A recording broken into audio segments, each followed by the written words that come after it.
Hey guys, it's Alex and Dad from 7th Hour Films back again with Classic Doctor Who. Last time on Classic Doctor Who, we finished up rewatching The Web of Fear. What happened on that one? Well, we found out that actually one of our favorite characters was the mole, so to speak. Yeah. Although he was not intentionally the mole. He had been taken over by the Great Intelligence. Right. And the Doctor and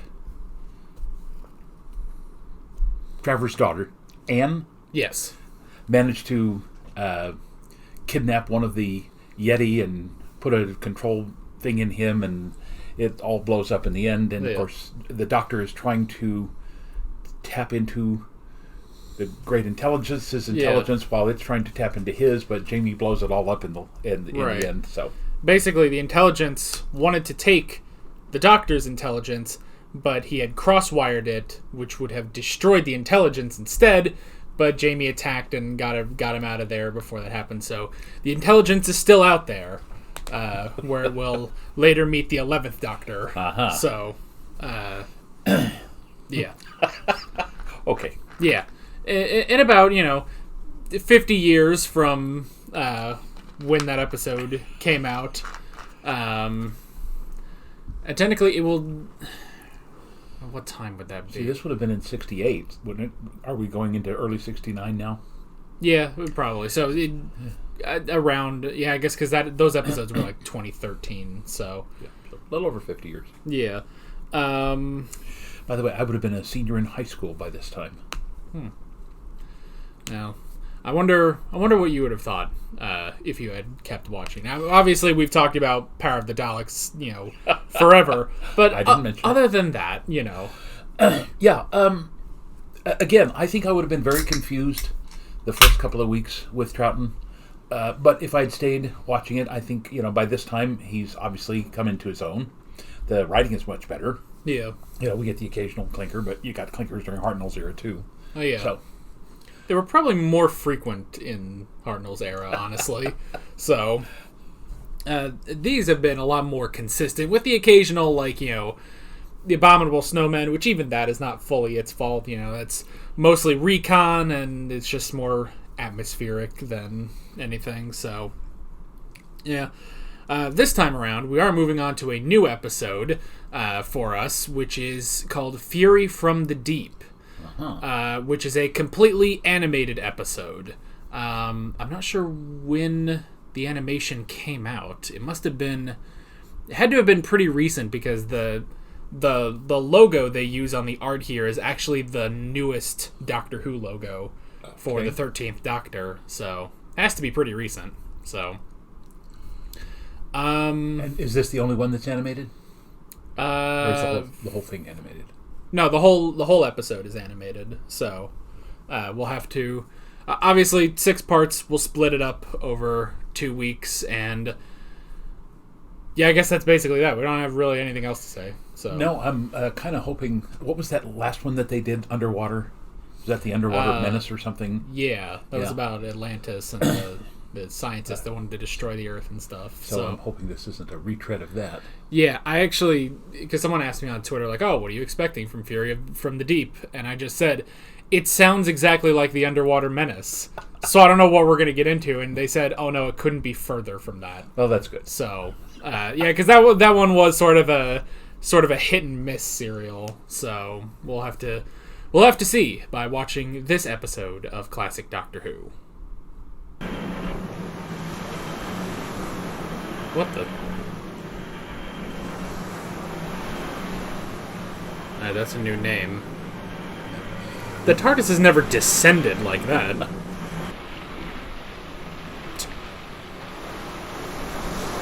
Was it?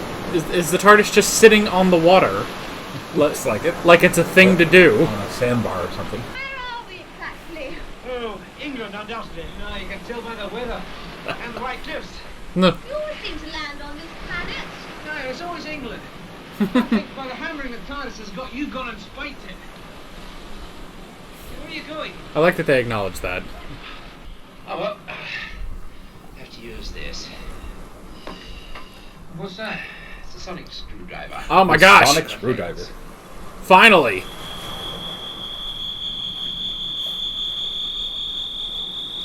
He's using it like an actual screwdriver. Oh, yes.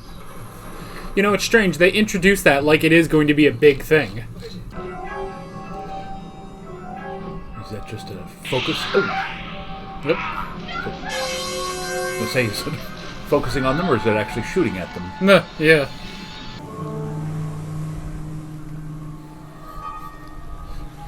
Tranquilizer darts. I thought it was more of a ray blast, but... I told you I was merely being curious. Well, are you calling us liars? No, but...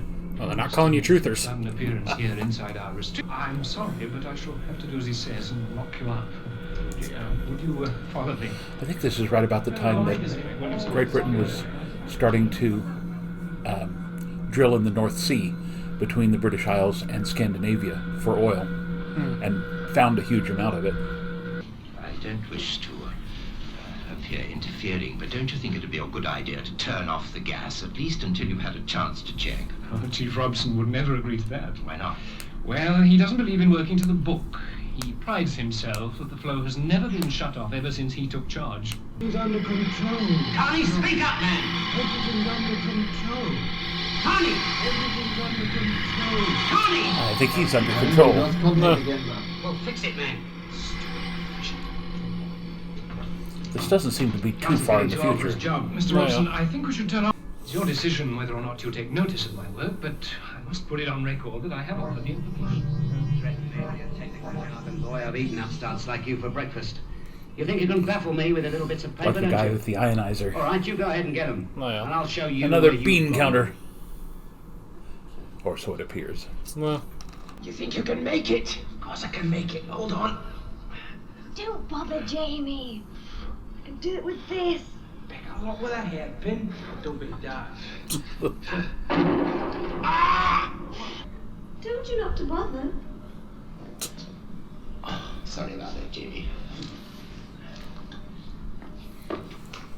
you know the most hilarious thing?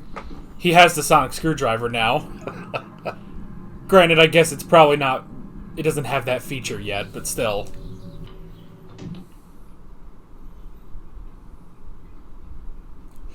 It's fascinating that none of the animations can get people walking fluidly.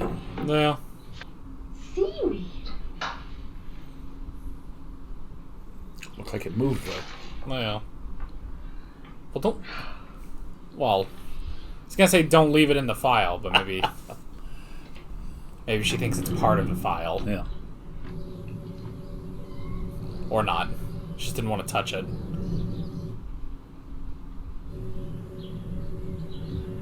Yeah. Oh, I don't like that. It's terrifying. Mr. Robson! Danish, probably. We also have an interest in Eurosea gas. We? I'm here for the Dutch government, not for myself. You're here to offer me your expert advice. Not to It is spread alarm amongst Eurosea my gas. crews. Yeah. How dare you say that to me? I didn't ask you to come here. It was Megan Jones and those fools on the board. I said it wouldn't work, and it never has. Only because you are too proud to accept advice. Let's get one thing straight, my friend. When I need your advice, I'll ask for it. That's the second time they've used that line in this episode, and they already used it in the last serial. You stay back in the bunk room, hmm? Please. All right. Oh, and Victoria.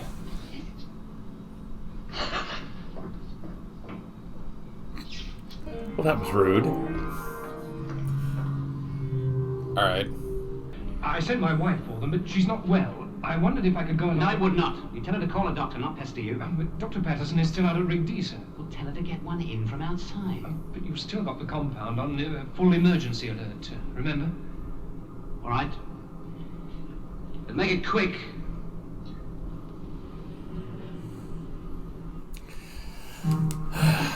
I've worked with guys like that before. It just makes you wonder how they get to positions of authority. No.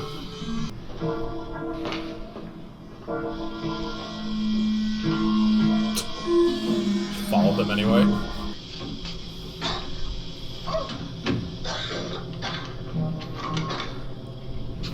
Great job, Victoria.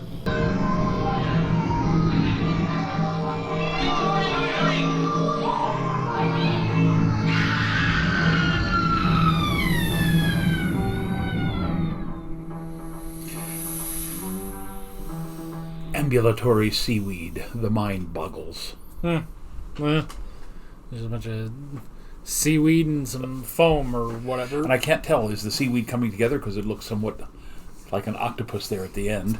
Yeah, maybe. But I don't know if that's one organism or several. Yeah. It's a collective seaweed or something with... Borg seaweed. Yeah, something like that. I don't know. Well, I mean, you're definitely right. There's definitely feels like a lot of episodes we've watched before. Like, you know, the sort of setting reminds us of Macra Terror, the sort of... And other episodes like that. And Robson is definitely a lot like... I can't remember his name either. Was it... I think it was Clint. Yeah. Because the next one after that, I think they had Kent specifically. So, but it is interesting. Yeah. Especially like the idea that the TARDIS landed in the sea and floated. It's just chilling. The Doctor has an inflatable raft that he can then throw out the front door and they can all get in. And I thought Jamie was wearing a life jacket, but now it appears to be just kind of some kind of vest. Yeah, so... which, I mean, that becomes like a running joke later on, like, how much can you say is in the TARDIS without actually showing it in the TARDIS? Like, I think there was a joke recently where the 13th Doctor, like, she was in like a garage, like a car garage, like, with stuff pouring out of, like, wires pouring out of the TARDIS, like a car, and she said, "Oh, I'm sorry, I'm just draining the jungle that's in there and everything." So it's just anything can be in there. Now, what was that one episode? Was it the Matt Smith episode where the companions got lost in some kind of time loop and they ran through various places? In The Doctor's Wife, they ran through a lot of the corridors of the TARDIS, and that was when the TARDIS was being possessed, so it was kind of screwing with them with time. So there is actually one episode with Matt Smith that is specifically called Journey to the Center of the TARDIS, and there's a whole lot of stuff that they have in there. So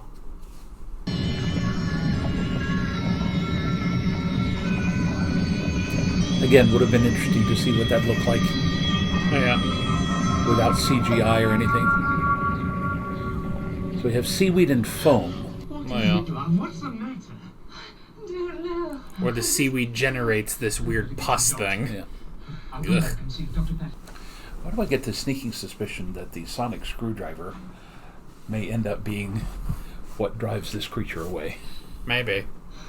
'Cause I can't think of why else they would have introduced it here. Yeah. And it's strange because that scene, they so deliberately introduce it, too. But they didn't know what they were going to do with it. Ugh.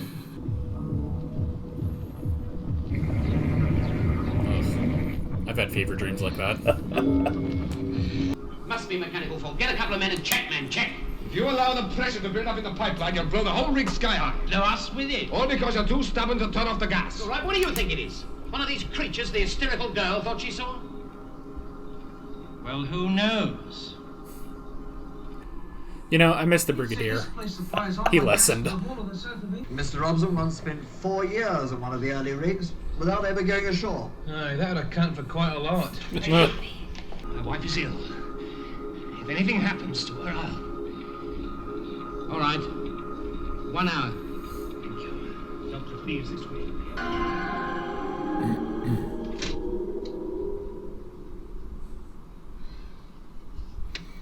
That certainly leads you to suspect that Robson might be the guy. Oh, yeah. Since he won't turn off the gas under any circumstances. He spent 4 years out on the rig, so he's probably at least somewhat under the control of whatever this amorphous blob is. Yeah. Mrs. Harris. Yes. We are maintenance controllers, madam. I wonder if we might have a few words with your husband. You know, that's a voice that you shut the door on. We've come to carry out an inspection. These two are so evil, it's not even funny. Your husband. My name is Mr. Oak, and this is my colleague, Mr. Quill. Yes, well, please They're be quick. so I'm really not very obvious. Of course, madam.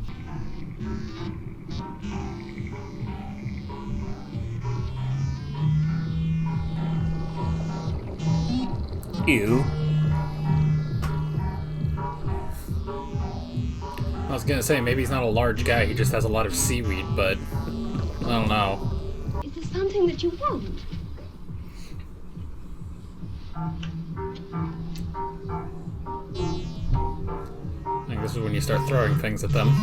Is that the one the doctor opened? Maybe. It's down. The pressure in the pipeline. Oh, that's the one they opened. Back to normal.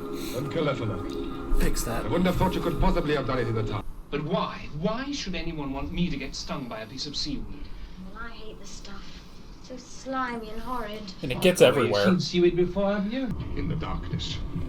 In the pipeline. Waiting.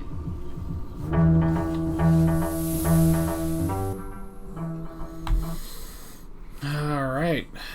And that is episode 2. Well, it's definitely more of a mystery this time around. Yeah. It is kind of odd that one man can have that kind of power over an entire operation like that. Yeah. Now, I'm not sure what is Van Letchens. What is his position exactly? He seems to be, this may be because it's the European Gas Service, it may be a consortium of like Great Britain and Germany and Sweden and Denmark and Finland, that sort of thing. So he's a representative who is not part of the British operation. Yeah. At least that's what it seems to be. Now I do remember they said something about like he's the expert, and obviously Robson isn't. Robson doesn't want to listen to him, Yeah. so which is very much like the Ice Warriors. Yeah, Robson doesn't want to listen to anyone. Yeah, so I mean, it does make you question, like, okay, maybe Robson is in on it, whatever this whole seaweed thing is. I could see, though, it being a red herring, like, because he is pretty obvious, like, okay, something's up with this guy, but that might be too obvious. He could just be, just sort of a jerk, running his place. So it could be something like that. It also does sort of remind me of what we just had on the Web of Fear. Like, there's this, fungus that's growing and stuff, and it's shifting through the tunnels and everything. Kind of reminds me of that with the seaweed and the foam and everything. Yeah. So, of course, now we have at least seen that this seaweed, I guess, can possess people, like the two obviously evil guys.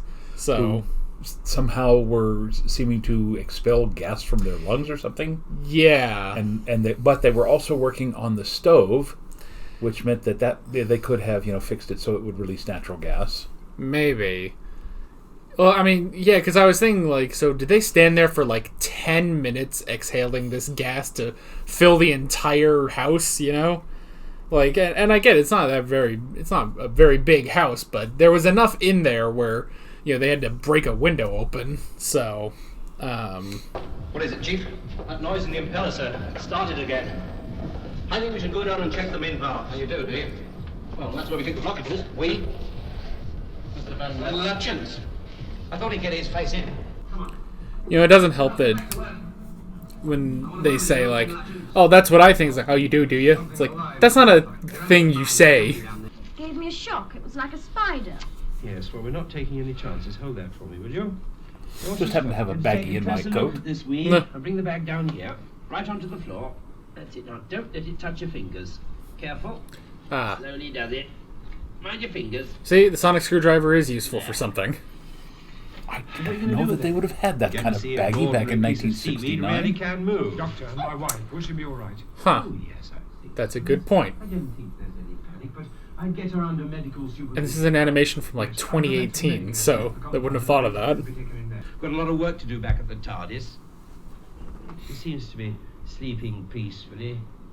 Come on. They're going to have to boat back to the TARDIS, though. Unless it's washed ashore. Ugh. Again, that must have been very interesting live. Yeah. I'd be curious if there is any surviving footage of it. I know there's a little bit of footage of the sonic screwdriver, so...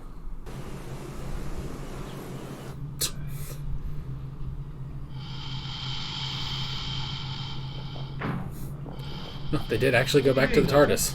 How could they possibly have anything to do with it? That still doesn't alter the fact you let those prisoners go without my authority. Prisoners? A harmless old man and a couple of teenagers. That harmless old man is probably a saboteur. I don't know. By the way, I wonder how old Troughton is. Don't lose it now. Because they keep calling him, an old man. It's just what you wanted. You should have listened to me, Robson. What, turned off the flow? Ruined a reputation of 30 years? Reputation? Don't you realize that what is going on here is beyond your comprehension? That whatever it is that's in the pipeline that's jamming the impeller that's taken over the rigs is a menace and threat to us all? The only menace and threat around here is you, Van Lutyens. And you, Harris. Listen. What are you staring at? I want that impeller working in half an hour. Robson is cracking up. You are the only man with authority to take over. We need you here. Yeah, I was gonna say, this is normally the part where they say you're emotionally compromised and you get kicked off. I've told you, Victoria, this is a book of legends and superstitions. And this particular drawing is supplied by ancient mariners in the North Sea in the middle of the 18th century, Jamie. So these are from the Kraken, I guess. Sound. She screamed and it went back in. Huh. I was right. You'd think the TARDIS would have some defenses against this. That weed went back in its sangria suddenly, didn't it? I wonder why. Right? Well, at least he's thinking about it. Now the weed's going to take over the TARDIS. No, I will not listen. It's you, Van Lutyens, isn't it? Well, good luck with that. The TARDIS is going to be pissed that someone tries controlling her. Why don't you go and join him? Go and join Van Lutyens! Go and join him! He's going to have a heart attack here in a moment. Or a stroke. I'm in charge!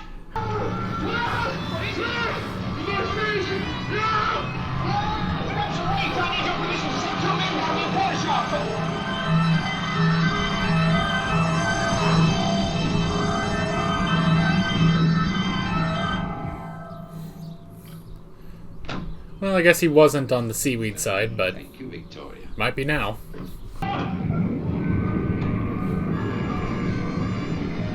Has she devolved? I don't know. That was because she... Oh, yes, of course. Mr. He was frightened because she screamed. You're totally right about this. Well, take his arms.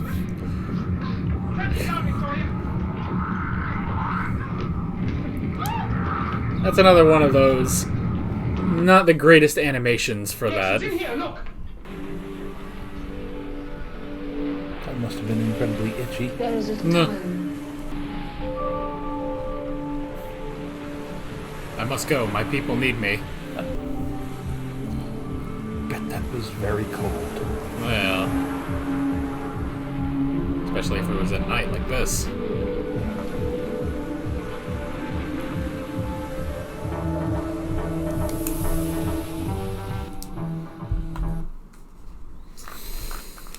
Alrighty.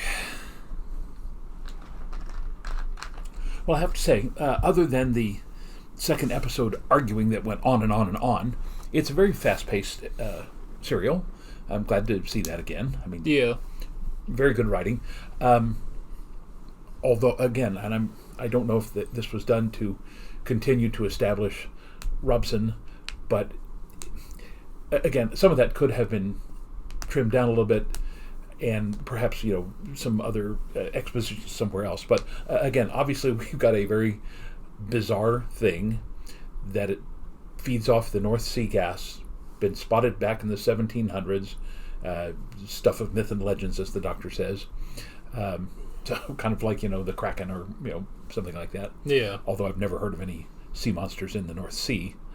But again, that go all the way back to the Vikings, which of course would have been the 9, 10, 1100s. But again, it's compelling, and I can't wait to see what the next 3 episodes are like. Yeah, definitely. Now, when they said that, they were in the North Sea, because you mentioned that this was around the time that they were getting gas from the North Sea. Yeah. So, did they specifically say they're feeding off of that sort of gas? Yes, or I think that's yeah.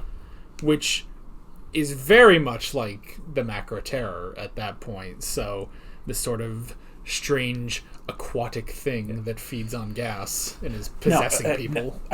Somebody in there said they've been doing this for 30 years, so I'm guessing that means that this is 30 years in the future, which would put it about 1990 something. Yeah. But again, it's kind of one of those vague amorphous type places where we don't really know where this is. Yeah. I don't think it's set in 1969 because again, I don't know when they began drilling in the North Sea. I seem to vaguely remember hearing about the North Sea really becoming a bonanza for oil and natural gas in the 70s and 80s. So it could have been done earlier than that, and I just didn't know about it. But I seem to recall this is right about the time where we had the oil crisis, the oil embargo from the Middle Eastern countries, and so that's why the United States went looking up in Alaska, and they were drilling in the North Sea because they couldn't afford the gas coming from places like Saudi Arabia and Kuwait and Iran. So again, I don't know for sure.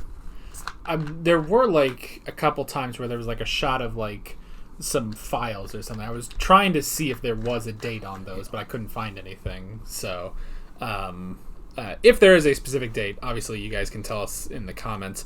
I would imagine, I guess the technology isn't too like advanced. It's obviously not super futuristic, but maybe the only thing I could think is maybe the video chat might be a bit too advanced, but I don't know really. But by 1968, 1969,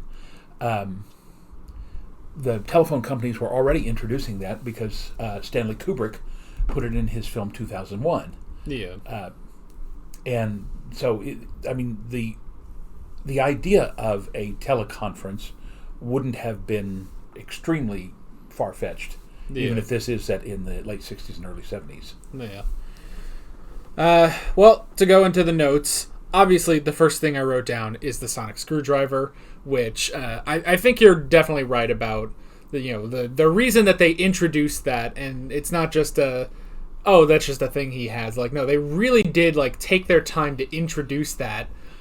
And obviously they didn't know that was going to become, all of these ridiculous things. So it's got to be that the sonic screwdriver will play a part in defeating and again, them. I'm just guessing there. But then when Victoria screamed and the seaweed went away, I thought, wait a minute, that scream is a high-pitched sound, and the sonic screwdriver makes a high-pitched sound. So and they did that twice, because I think, it started to grab her in the house, and then she screamed and it backed off. So, but before that, didn't they talk about the other thing about, where are we? We're in England. Your TARDIS seems to land here a lot, doesn't it? So that was kind of a nice little nod to the fact that they didn't want to go outside and have to do the French Revolution or ancient Rome or Greece. They're really kind of keeping it even if it were not on Earth, but they're keeping it to rather non-exotic locales. Yeah, which they also kind of mentioned that last episode too. The Doctor said, "Oh, we always seem to land on your Earth," which it's true. Like there'll be instances where it's kind of weird to explain, but there's an instance with the 12th Doctor where it seems like the world is about to be destroyed, and they say, well, Doctor, you can still go to another world. And it's like, oh, well, go save that world, go enjoy some other world. And it does make you question. It's like, man, he has been so fixated on this one planet. He has all of space and time to go through. He mainly sticks to this one place, and of course, later the explanation is, half the time is the TARDIS takes the Doctor there for a reason, There's a specific crisis that the Doctor should be there to resolve. Yeah. But it is still kind of weird. It's like, it's always Earth, and 9 times out of 10, it's always England. Yeah. So, I did like the fact that that episode that we did in the breeze through for Eccleston was set in the United States. Yeah. Although there were no real establishing shots that I remember, because they land inside the they were mainly underground, and I think they were in Utah. Yeah. So there's actually another point where a big event happens in Utah, and the Doctor questions why are we doing this in Utah?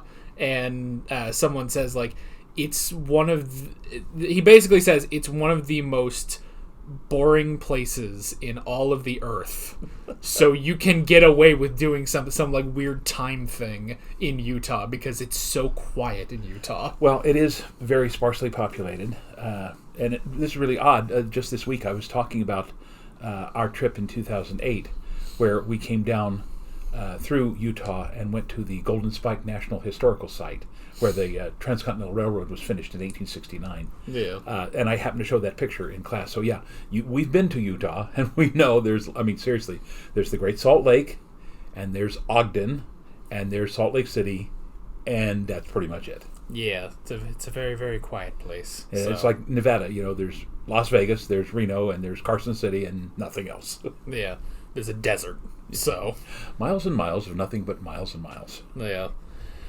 Let's see. Well, the next thing I wrote down was Robson specifically, which, again, he did remind me of Clint, who we had in the Ice Warriors, but a lot angrier. And I think maybe part of that is because, whereas Clint, it took the whole 6 episodes for him to, start coming around and everything, and, he had his arc. They had to make this 3 episodes for Robson and really go through all his anger, and then he gets possessed and everything. Yeah. So, and unless, of course, now we didn't see the little seaweeds on him. So again, yeah, maybe he was actually working. But again, why would the seaweed then attack him then in that 3rd episode? Yeah. So, I would imagine it's more that he's being possessed by it. So, and again, they do. I would imagine half of his anger is because they want to set it up as a red herring. So, to where it's like, oh, well, you think he's working for it, but he's not. But now he is, so. It's a red herring that turns out to be true just later. Yes. So it's a real herring. Yes. Let's see. And then just the whole thing of, this seaweed that's going around and this foam and it's in the pipes and stuff like that. It's an interesting idea for our sort of monster. Now, again, I did have, sorry for the 1950s sci-fi flashback, the idea of, again, this living plant is very similar to the movie The Thing from Outer Space that John Carpenter then remade later on. But again, it's this idea that there's this alien life force, but instead of being animal, it's basically a plant. It's a living plant. Yeah. And again, that's why I used that line earlier when the scientists finally realize what it is, that it's basically a sentient plant. One of the greatest lines in science fiction history, one of the scientists kind of just glazes over and goes, "An intellectual carrot. The mind boggles." Yeah, so it is also interesting that they talk about it, they have the book with the legends and stuff, and then it shows like the Kraken, and I thought that was kind of odd. It's like, well, wait, but that's like more of an octopus, not really seaweed. Well, see, that's the thing though. The original Kraken supposedly goes back to Greek, and it's really kind of like a giant sea serpent. Yeah. It was in Pirates of the Caribbean when they finally introduced it as an octopus or whatever. Yeah. And this one seems to be a seaweed version of the octopus. So I don't know. Well, and wasn't it like, I guess, Clash of the Titans, where it's like, maybe I'm remembering this wrong, but like the original, wasn't it like more humanoid or something? Yeah, again, it was kind of a Godzilla type creature, just this big lizard in somewhat human form. Yeah. So is the Kraken a kaiju? That's a very important question we have to ask. There is a debate on whether Clifford the Big Red Dog is a kaiju. I'm gonna say he is. So I'm gonna say that he is a kaiju. Shoot me now. And now that I've ruined the discussion for you, let's move on. But anyway, but yeah, I mean, because even in that drawing, of course, that's the drawing that was made in the 2018 animation of this episode. Like how you were saying with the bag, like, would they have had a plastic, Ziploc bag like that? Like, probably not. Yeah. Again, I don't remember having bags like that. I remember, like, when my mom would make sandwiches, or I would make a sandwich to take to school in the brown paper bag, we still wrapped it up in either saran wrap or, wax paper or something like that. I do not remember bags like that in the 60s, especially one with the closable top. Yeah, which that definitely had. There was one that had a flap on it. What you did, you put your sandwich inside, then there was a bottom flap that folded up and another flap that folded over that, and so it kind of held it together. But no, having the little ridges that you did, I don't remember that at all in the 60s. Now, I could be wrong, but... I mean, it sounds like something... It sounds like something that, this was 2018 or however, whatever year this is. Pretty recent, though, animation, that they just don't think about that. Yeah. And obviously you can get away with saying, like, well, if this takes place, a little bit into the future, or, it was the Doctor's, little baggie, he's from the future, the TARDIS has these things. You can get away with that, yes. But would that have been in the original episode? Yeah. That's open for debate. So I'll probably Google Ziploc bags when we're done with this. Yeah, so we'll have our answer next episode, unless we completely forget about that topic of conversation. Which is entirely possible. Yeah, it really is. So, let's see. We had to keep the flow going. So they never really mentioned why they had to. Robson wanted to keep the gas flowing, but the only thing they really said was, like, there's a 30-year reputation. Like, maybe they've never shut the gas off. Yeah. So, which they've never said, I guess, what the gas is for specifically. But I mean, well, the whole idea behind this again is that Great Britain, being in the far northern latitudes, stays very cold in the wintertime and even cool in the summertime. So they would be using oil and natural gas for home heating, as well as for things like cooking and using it to create electricity and other things like that. Right. But yeah, but that is interesting. It's basically only hinted at that that's the reason why he wants to keep the gas flowing. Yeah. So, but again, the thing is, in an emergency, he should know that, like when it was building up to the explosion. Yeah. Now, he said that wasn't going to happen, but he could have told Van Letchens, he could have said, all I have to do is release it and burn some of it off. Yeah. And so why did he not say that? He's just... he seems to be very obstinate and very obnoxious for no apparent reason. Yeah. And Clint had a thing about, I've dealt with all of you scientists before, but I'm a man who deals with the computers, etc. But this one seems, for some reason, just a little off. Clint did have his reason of he trusted the computer more than, was it Penley, I think was his name? Yeah. Whereas this time around, it's Robson doesn't listen to people. Why? He's kind of a jerk. I don't know. Yeah, he's just a jerk. I mean, that's it. And especially because it's not just like it's just specifically about Van Letchens or anyone. It seems to be everyone. Even when he says, like, oh, this my chief engineer, he's been my friend for 30 years and stuff. I mean, when he comes to him and is like, hey, I think this is what's happening, and Robson's immediate response is, oh, you do you? Like, what? He's trying to talk to you. Yeah. It's so you can't contradict him. Yeah. We've just been through that here in the United States for the last 4 years.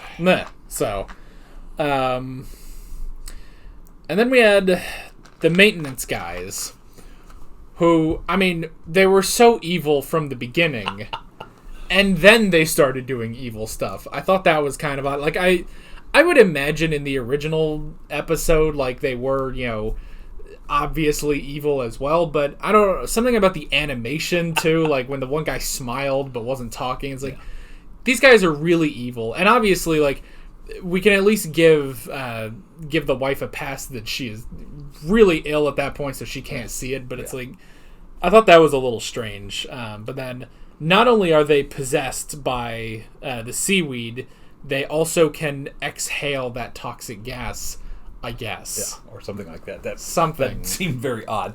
And again, I still want to know, were they working on the stove to release natural gas to make it seem like that's what had caused her to be sick? So I'm still not exactly sure what they were doing there. Yeah, I'm not really sure about that either.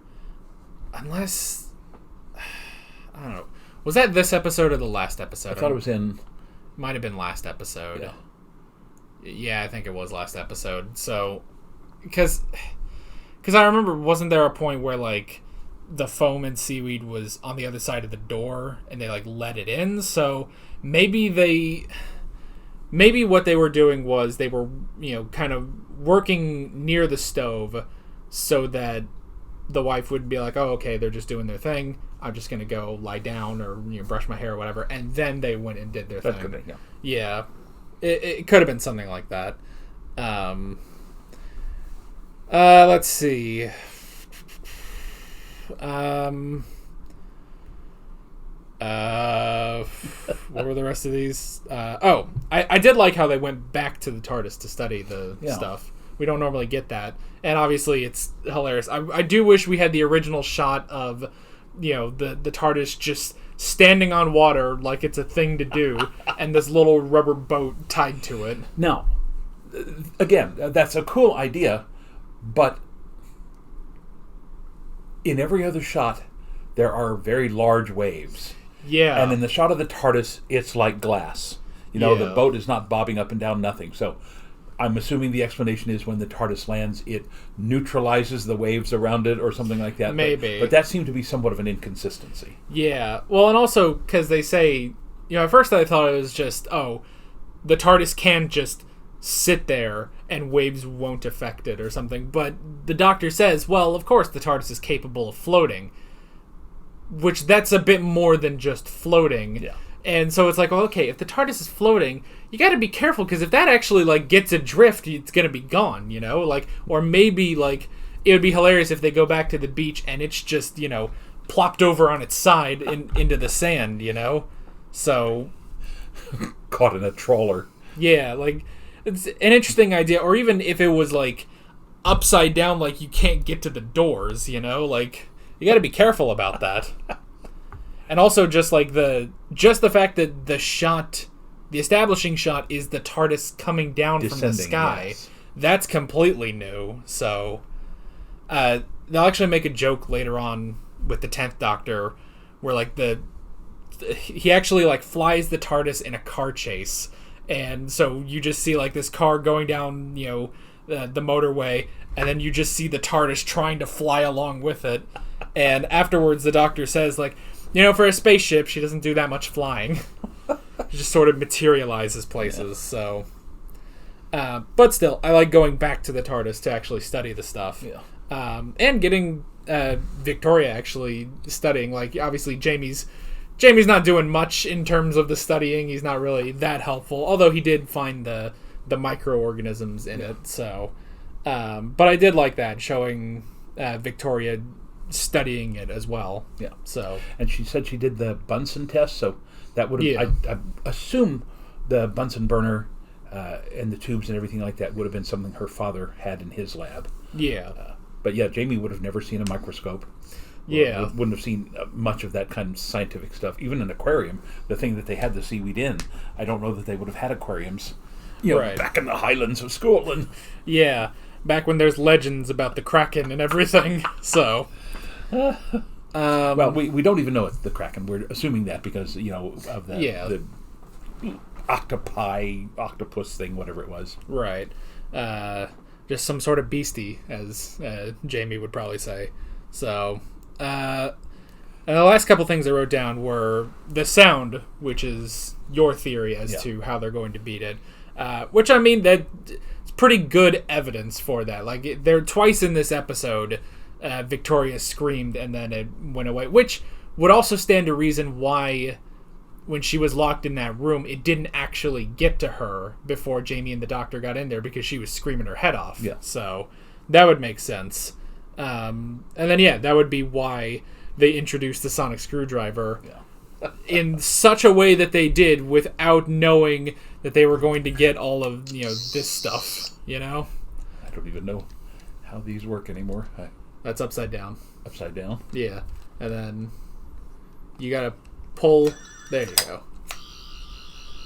That one is the War Doctor's sonic screwdriver, which apparently, when they had to make him a screwdriver, they literally just took a toy version of the Fourth Doctor's and modified it and gave that to John Hurt. So this is actually very screen accurate to the sonic screwdriver he had.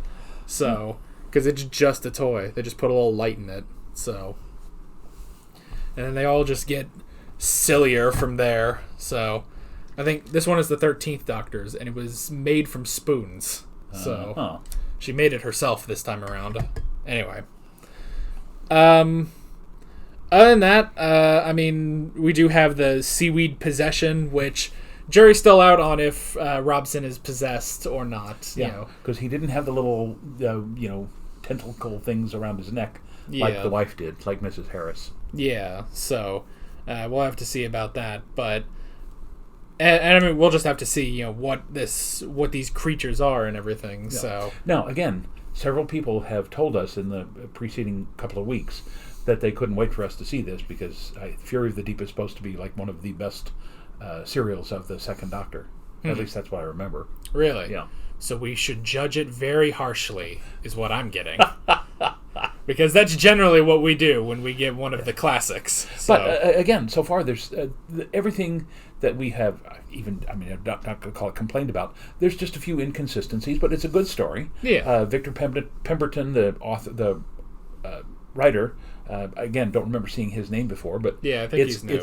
It's a good script. Yeah. It's again the visuals from what we can tell from the animation are good. Yeah. I'm kind of looking forward to how this ends next week. Yeah. The only thing about the animation is there's one or two moments where it's like a shot just goes on for like 5 seconds longer than it probably should, and so people are just sort of standing there not doing anything, or like when they were trying to save Jamie and you were like, well, take his hand, and it's like, okay, that's some weird animation thing that they haven't, tried to get to him yet. So they're just trying to match it up to the soundtrack, yeah, and they don't know what was actually going on there. Right. So I guess it's got to be a difficult job to do that, to reanimate an episode like this when all you have is the sound. Yeah. So, although I mean, I guess there could be, at the very least, there are the telesnaps that they can work on, but very specific things you got to sort of fill in yourself. So, but yeah, that's all I got. You got anything else? I got nothing. All right. Then next week we will be back to finish off this one, see where it's going with all these seas and all these weeds. So that's an outro. We'll see you guys next time.